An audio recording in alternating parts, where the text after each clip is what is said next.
বিসমিল্লাহির রহমানির রহিম।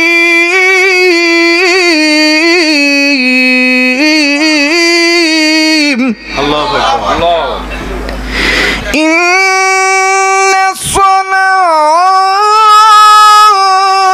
তানহা আনিল ফাহশাই ওয়াল মুনকার ওয়া লাযিকরুল্লাহি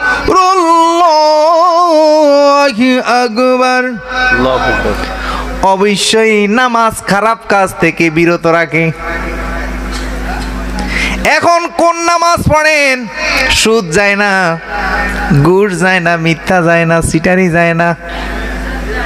কোন নামাজ ইমাম সাহেবে পড়ায়? সে টাকা ছাড়া নামাজ পড়ায় না, সেই তো কোরআন মানে নাই, সেই কোরআন। এইগুলা কে ঢুকাইছে আমার আপনার মাঝে? এই ধর্ম ব্যবসা। ধর্ম তো ব্যবসার জন্য আসে নাই।